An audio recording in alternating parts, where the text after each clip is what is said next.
Number one అంటారు. అసలైన number one Guru Kashi university.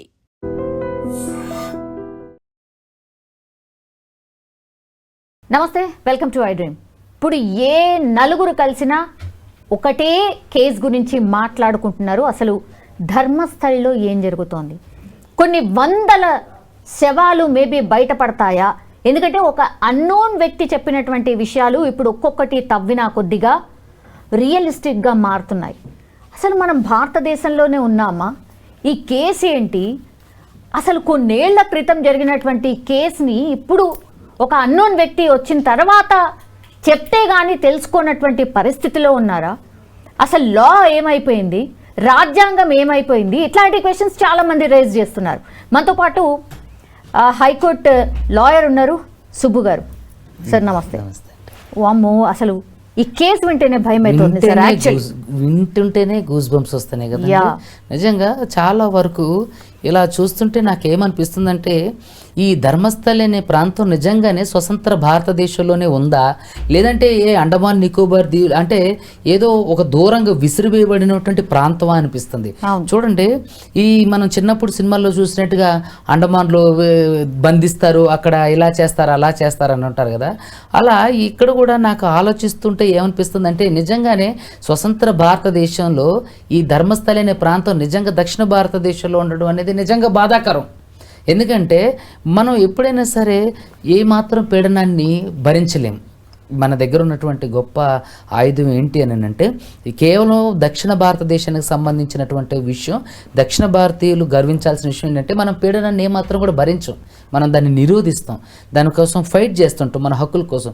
మరి అలాంటిది ఒక రాకీ బాయ్ గట్లా తను కేజీఎఫ్లో తన స్థావరం అంటే కాపాడుకోవడానికి ఎయిర్ స్పేస్ని బ్లాక్ చేసినట్టుగా రాజ్యాంగం వర్తించకుండా అసలు పోలీస్ వ్యవస్థ కానీ న్యాయ వ్యవస్థ కానీ ఎలాంటివి లేకోకుండా ఏ విధంగా అయితే అక్రమంగా ఒక సంస్థానాన్ని స్థాపించిండో అలాగే స్వతంత్ర భారతదేశంలో కాన్స్టిట్యూషన్ నడుస్తున్నటువంటి పోలీస్ వ్యవస్థ కోర్టులు నడుస్తున్నటువంటి ఇక్కడ ఉంటూ అది ఒక ప్రత్యేకమైనటువంటి అంటే హత్యాకాండకై నేను చూసుకున్నట్లయితే నా జీవితంలో నేను ఎన్నదే కారంచేడు చుండూరు సంఘటనలే. అది చూసుకుంటే దానికంటే ఇది ఇంకా పెద్ద ఘోరంగా ఉంది. మనం చూస్తే ఒక అడ్వకేట్ సార్ కూడా ఒక ఇంటర్వ్యూలో అంటున్నారు 100 ఏళ్లలో అసలు న్యాయ చరిత్రలోనే ఇలాంటి ఒక కేసు చూడలేదని అని అంటున్నారంటే నిజంగా అది ఒళ్ళు గగ్గురు పొడిచేది. చూడండి, ఒక అన్నోన్ పర్సన్ పోలీస్ స్టేషన్కి వెళ్ళి నేను కొన్ని వందల శవాల్ని నా చేతులతో పూడ్చాని తనే స్వయంగా చెప్పి నమ్మరేమో అని అక్కడ తవ్వి ఎముకల్ని తీసి మరి సీల్డ్ కవర్లో పెట్టి ఎంతమంది గురించి అయితే అతను ప్రస్తావించిండో వాళ్ళ పేర్లు కూడా సీల్డ్ కవర్లో సుప్రీంకోర్టు న్యాయవాదులకు ఇచ్చిండు. తర్వాత జడ్జి ముందు ఒప్పుకుంటే నిజంగా అతని మనసు ఎంత చెల్లించుంటుంది ఆ హత్యల వల్ల. మృగంగా ఉన్నటువంటి ఆ వ్యక్తి మానవత్వంలోకి రావడానికి అంటే అంతటి మనిషిని కూడా కరిగించగలిగిందంటే ఎంత దారుణికాండ అక్కడ జరిగి ఉండాలి చూడండి. నిజంగానే తలుచుకుంటూనే వెన్నులో వణుకు పుడుతుంది. ఇలాంటి కొన్ని మీరు ఇక్కడ చూసుకున్నట్లయితే అక్కడ అన్ని పార్టీలు కూడా అక్కడ ఉన్నటువంటి ఆ గ్యాంగ్ని ఏం చేయలేకపోతుంది అని అంటున్నారు. అక్కడ ఉన్నటువంటి ఎగ్జాక్ట్లీ సార్. ఇప్పుడు 1994 నుంచి 2014 వరకు అంటే దాదాపు 10 to 11 years సార్. ఆ పీరియడ్ గురించే ఆయన మాట్లాడుతున్నాడు. అంతకు ముందు కూడా ఉంది, అంతకు ముందు ఉంది, ఇప్పుడు కూడా జరుగుతుంది.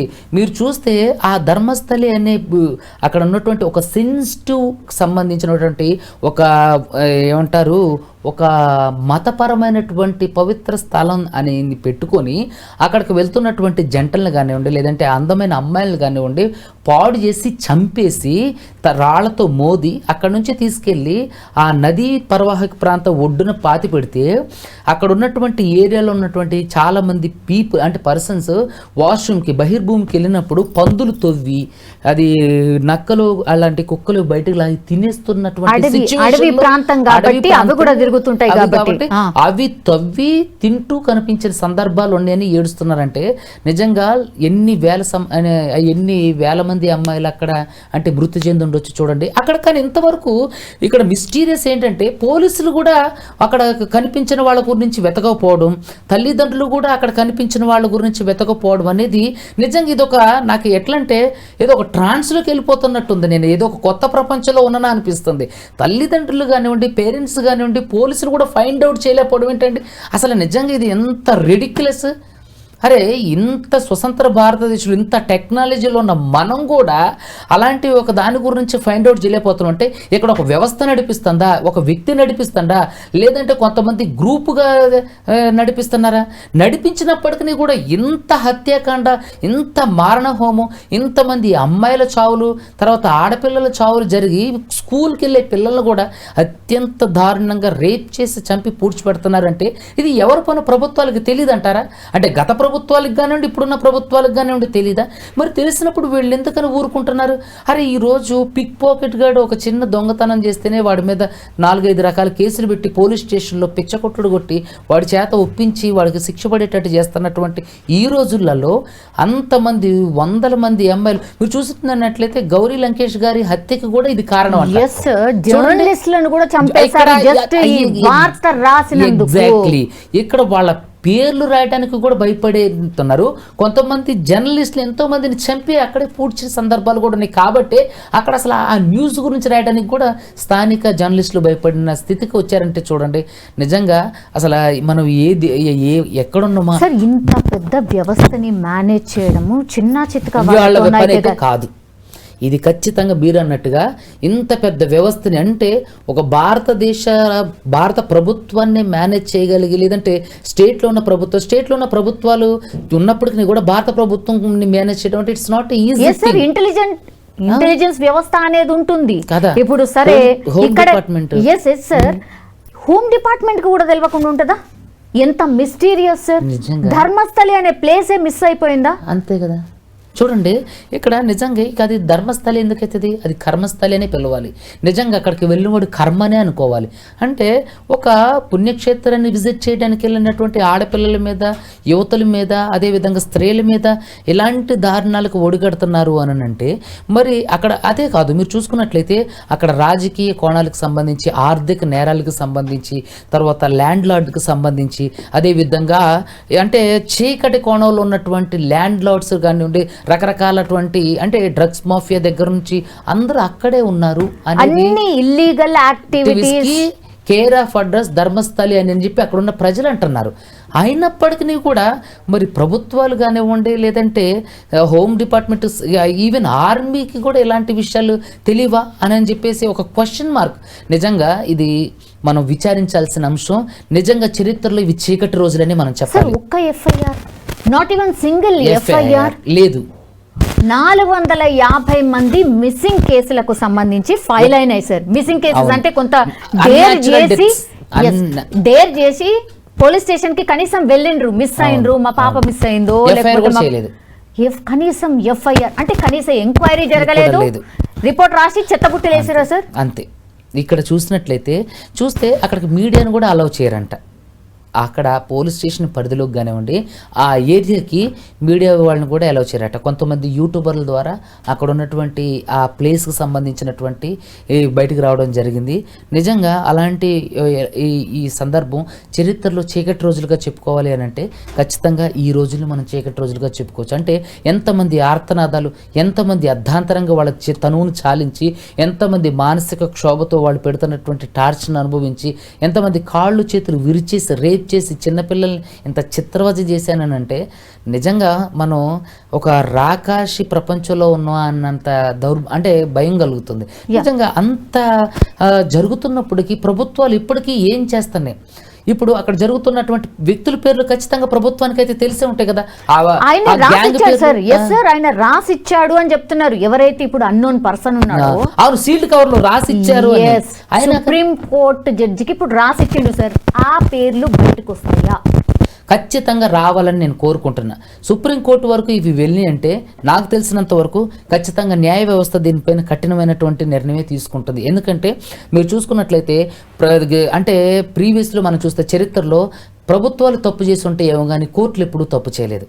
సో ప్రభుత్వ వ్యవస్థల మీద నమ్మకం లేనప్పుడే ప్రజలు కోర్టును కూడా ఆశ్రయిస్తుంటారు. కాబట్టి బిహాండ్ గవర్నమెంట్ ఇవి వర్క్ చేస్తాయి. కాబట్టి ఖచ్చితంగా ఈ ధర్మస్థలి గురించి ఖచ్చితంగా ఒక ఫుల్ స్టాప్ అనేది రావాలి. ధర్మస్థలిలో ఈ జరుగుతున్నటువంటి కీచక పర్వాలు ఎవరైతే చేస్తున్నారో వాళ్ళు చట్టపరంగా కఠినంగా శిక్షించబడాలి. అసలు ఇలాంటి ధర్మస్థలి ఇన్సిడెంట్ మరొకటి జరగకూడదు అనే విధంగా వాళ్ళు యాక్షన్ తీసుకోవాలి. నిజంగా అక్కడ ఉన్నటువంటి అమ్మాయిలు కానివ్వండి, లేదంటే వాళ్ళ పేరెంట్స్ కోల్పోయిన పేరెంట్స్ ఎంత మానసిక క్షోభపడి ఉంటారు. అరే నేను ఇందాక అన్నట్టు ఒక పిక్ పాకెటర్కే కఠినమైన చట్టాలు అమలు చేస్తాం. ఎక్కడికి పోయింది ఈ BNSS ఇవన్నీ కూడా భారతీయ న్యాయ సంహిత, భారతీయ శిక్షా న్యాయ సంహిత ఇవన్నీ ఎక్కడికి పోయినాయి? అరే ఇక్కడ అంటే భారత భూభాగంలో అందరికీ వర్తిస్తే ఓన్లీ ఆ ధర్మస్థలి వాళ్ళకి వర్తించవా ఇవి? నిజంగా అరే ఈవెన్ ఒక ఎఫ్ఐఆర్ కూడా, సింగిల్ ఎఫ్ఐఆర్ కూడా పోలీస్ స్టేషన్లో మిస్సింగ్ కంప్లైంట్స్ ఫైల్ కాలేదు అని అంటే ఆడు అక్కడ టెంపుల్ సరౌండింగ్ ఉంది సార్. కొంతమంది డిఫరెంట్ గా నిజంగానే జరుగుంటాయని స్థానికులు చెప్తున్నారు. కొంతమంది ఎవరైతే డివోటీస్ ఉన్నారో వాళ్ళు ఇంత మంచి పవిత్ర స్థలంలో ఇట్లాంటివి జరిగి ఉండవు, ఇవన్నీ కట్టుకథలు అని ఇంకా కొంతమంది కొట్టి పారేస్తున్నారు. ఇప్పుడు 13 స్పాట్స్ ని గుర్తించిండ్రు. ఇప్పుడు అన్నోన్ పర్సన్ ఎవరైతే ఉన్నారో మీరు ఇక్కడ తవ్వండి అంటే 6th స్పాట్ దగ్గర 2 శవాలు దొరికాయి సార్. ఆ తర్వాత నుంచి అన్ని నమ్మడానికి ఉండదు కదా సార్. ఒక దగ్గర తవ్వి ఆయన కేసు ఫైల్ చేయగలిగిండు. తర్వాత తవ్వితే 6th స్పాట్ దగ్గర మాత్రమే ఈ 2 శవాలు దొరికినాయి. అప్పటి నుంచి ఓకే, సో ఈ సరౌండింగ్స్ అంతా కూడా డెఫినెట్లీ ఉండుంటాయి అంటే ఖచ్చితంగా చెప్తాడు. 100 మంది అని అంటాడు అతను కూడా. కొన్ని 100 శవాల్ని పూడ్చిపెట్టే అంటే ఒక రాక్షసుడు కూడా అలాంటి మానసిక క్షోభకు గురి చేసగలిగినటువంటి మారణకాండ జరిగిందంటే నిజంగా అది ఎంత పెద్ద పాపం అండి.